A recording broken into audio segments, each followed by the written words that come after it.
We need to start this video off with a bit of context. Over the past year and a half, I've been hard at work developing a sci-fi FPS in Unity. 7 months ago, I decided to rediscover level creation, and as a proof of concept, decided to make the player ship for the game. Considering that the player will spend a lot of time here, I wanted this area to be perfect. So, after a few weeks of work, I showed the world what was by far the greatest level I'd ever made. Fast forward a few months, and I actually began to dislike the ship more and more. There were many problems that I'll get into later, but I decided that I could do much better. So, I'll take you on the month-long journey in which I transformed the player's ship from this to this. First, we need a plan.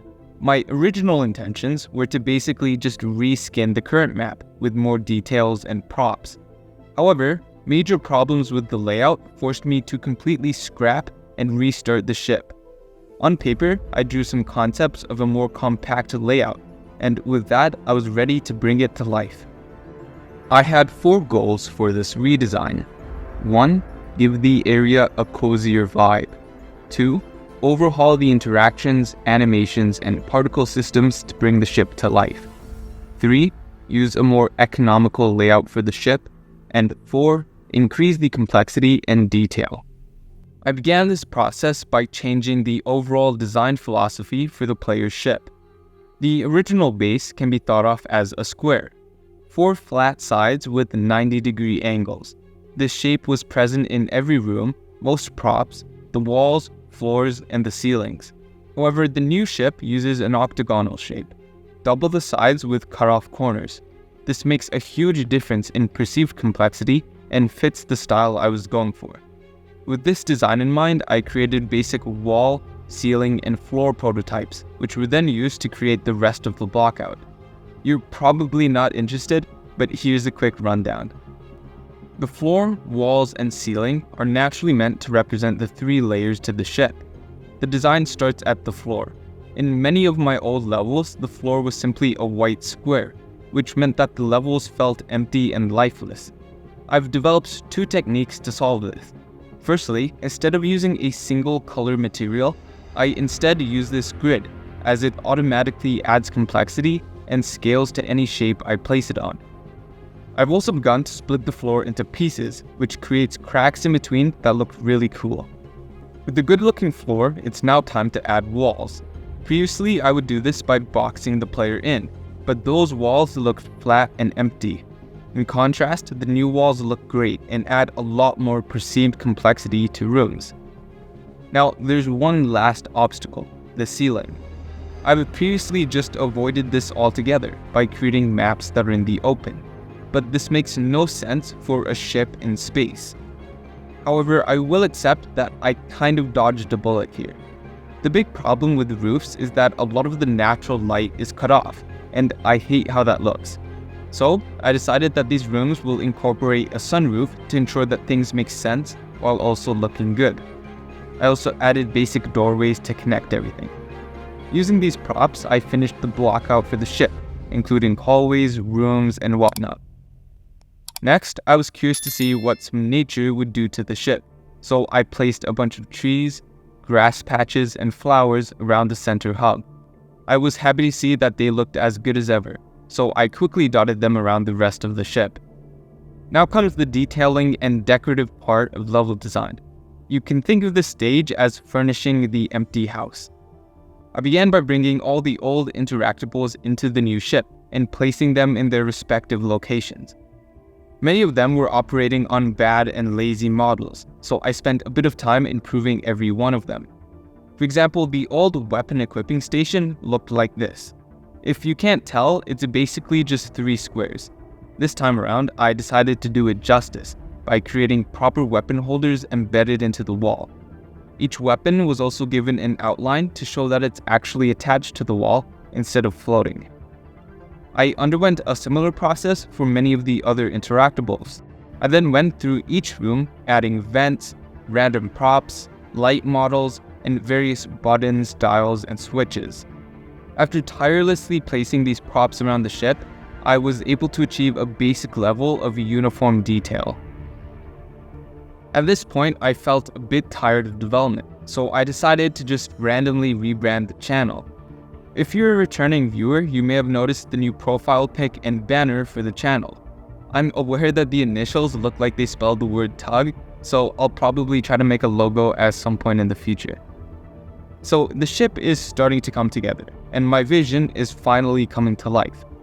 But before we could continue, I ran into a bit of a problem. While walking around the ship, I realized that a lot of the interactables didn't work. This was only natural since I'd modified the models and in some cases deleted many things I deemed unnecessary. Regardless, I gave the interaction script a visit, and frankly, I don't even know what I was looking at. The code was messy and unoptimized, and I'd used the most random naming system, which meant that I didn't even know what was what in the hierarchy. So I had to take a quick detour to fix this abomination. I compacted all the booleans into an enum, which cleaned up the hierarchy. I then set the interaction script to only run when the player was within range of an interactable, which saves a lot of processing power. I also changed all the variable names so that they actually made sense. Like, what the hell is this? With interactions working, I went in and reworked all the interaction systems, making them much more user-friendly and responsive. I added several animations and particle systems as well to bring the immersive experience together. Now, I know this is a bit random, but I thought I'd mention some of the inspiration I had for this ship. The first source of inspiration was a game previously in development called Arcadian. I've taken inspiration from the general game loop and art direction.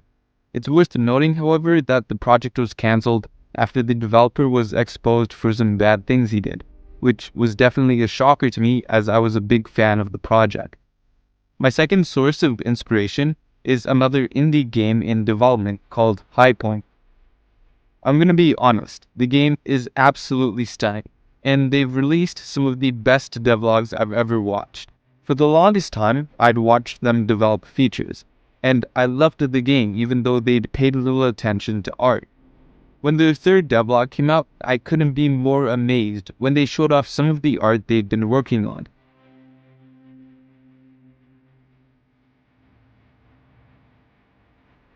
Now let's get back to the ship.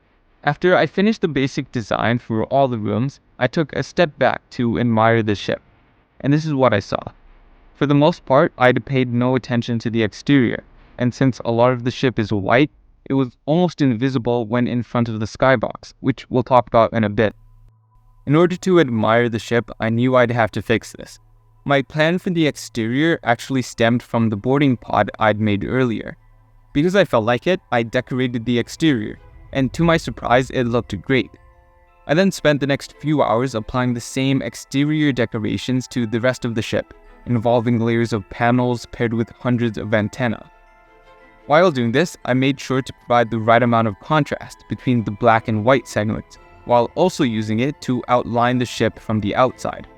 For example, the circles indicate rooms, while the rectangular shapes represent hallways. I also touched up the bottom of the ship, but it didn't receive nearly as much care. Now, throughout this video, you may have found yourself looking at the skybox, and yes, it's received massive improvements over the old default Unity skybox. You see, over the past few years, I've played around with skyboxes several times. However, every time I try, I just end up using Unity's default skybox generator, as I can't seem to make anything better myself. The problem is that these default skyboxes suck. So let's say I try to make a custom skybox. For the sake of this demonstration, I'll use this beautiful nebula image I grabbed off a YouTube Photoshop tutorial. Then I'll bring it into Unity, convert it into a skybox, and drag it into the level. For some reason, it always looks terrible. I'm not exactly sure why, and I might try to tackle this later, but for now I'm using a weather asset to simulate my skybox. It's pretty taxing on the FPS, but it acts as a great alternative to my previous skyboxes. To make it look good, I changed the post-processing and lighting a little bit, and even though it did change the look of the game, I don't really mind. The skybox now includes a beautiful gradient, particle clouds, and if you look close enough, shooting stars. Another fun improvement I wanted to add were some cloth simulations around the map. I did hint at this in another video, but I didn't really implement it into the game. Even this time, the only place I found to be suitable for the cloth simulations were some of the windows. In the future, I'll try to see if I can come up with a way to naturally incorporate more cloth simulations. Now, all of this is cool, but there's still an underlying problem with the ship. If you just stop moving, the ship feels dead. Nothing will move and everything feels too artificial. I've partially dealt with this problem by implementing interactables, animations, and wind in the vegetation and cloth, but I still think I can do better. I began by setting zones around the ship, within which particles will spawn and fill the atmosphere. In addition, I've added many rudimentary animations that simply play in the background and keep the ship alive. Now, one more thing before I wrap this up. I really have to thank you for staying with me until the end of this journey. So let's take a look at the final result.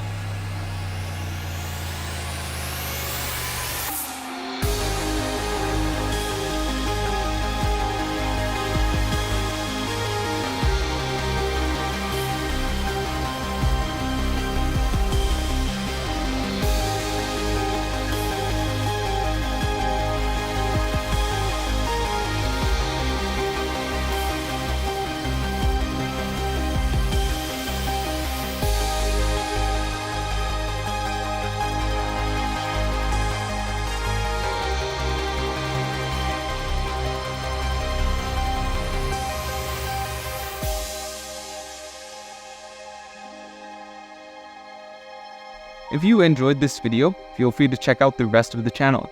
And with that said, I'll see you in the next one.